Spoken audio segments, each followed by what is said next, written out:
अब हम while loop के अंदर कंटिन्यू स्टेटमेंट का इस्तेमाल किस तरह से किया जा सकता है देखेंगे।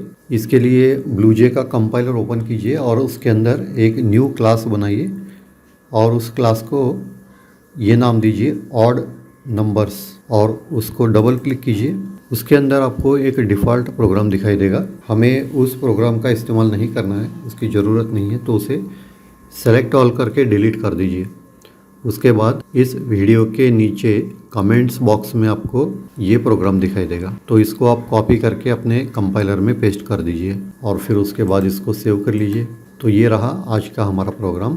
तो अब हम इस प्रोग्राम को देखें किस तरह से ये काम करता है। Use of continue statement in while loop, public class odd numbers.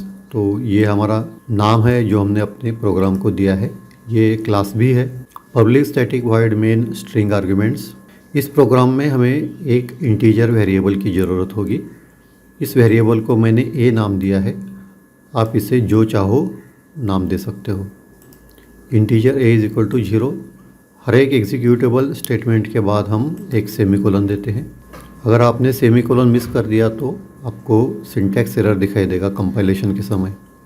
System dot out dot print L N, ये आउटपुट जो है हर एक इटरेशन का अलग लाइन में प्रिंट करेगा।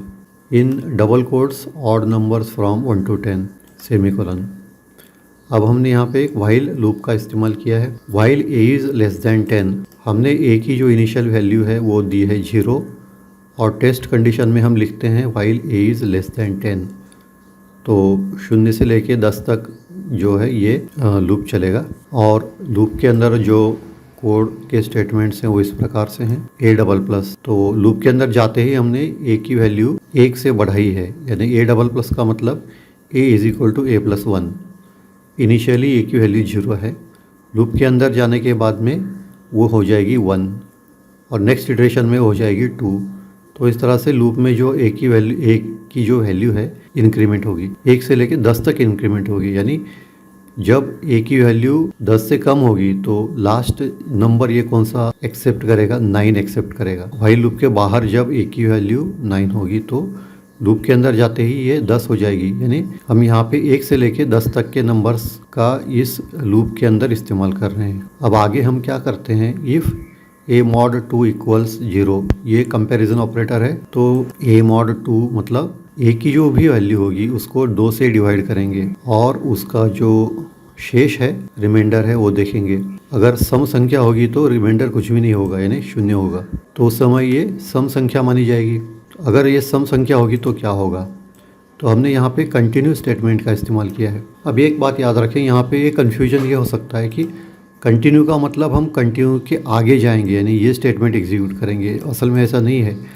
कंटिन्यू का अर्थ यहाँ पे ये है कि कंटिन्यू के बाद इस लूप के इस ब्लॉक के अंदर जितने भी स्टेटमेंट्स होंगे, यहाँ पर तो एक ही है, तो ये स्टेटमेंट्स को हम स्किप करेंगे और जो कंट्रोल है प्रोग्राम का वो लूप की शुरुआत में चला जाएगा नेक्स्ट इटरेशन में। तो अगर ए की वैल्यू यहाँ पे 2 है तो ये system dot out dot print skip होगा और अगली इटरेशन में ए की वैल्यू 3 होगी। तो 3 के अंदर 0 तो नहीं होगा रिमाइंडर, क्योंकि 3 डिवाइडेड बाई 2 उसके अंदर रिमाइंडर आएगा कुछ ना कुछ, 0.5 रिमाइंडर आएगा। तब जो है ये system dot out dot print L N 3 होगा। तो जब भी विषम संख्या होगी, ऑड नंबर होगा, तो ये प्रिंट स्टेटमेंट एग्जीक्यूट होगा। और अगर सम संख्या होगी तो कंटिन्यू स्टेटमेंट की वजह से कंट्रोल जो है वो लूप में स्किप कर जाएगा अगले इटरेशन के लिए। तो कंटिन्यू स्टेटमेंट का इस तरह से काफ़ी चतुराई से इस्तेमाल किया है। प्रोग्रामिंग के अंदर आपको इस तरह की चीज़ें करनी पड़ती हैं, तो आप ज़रूर इस प्रोग्राम को बड़े ध्यान से सीखिए और देखिए कि हम प्रोग्राम के अंदर ये किस तरह से हम इसका इस्तेमाल करते हैं। अब इसको कंपाइल कर लीजिए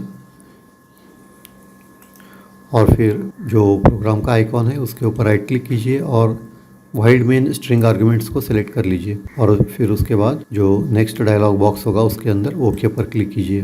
तो ये रहा हमारा प्रोग्राम का output, odd numbers from 1 to 10 1 3 5 7 9।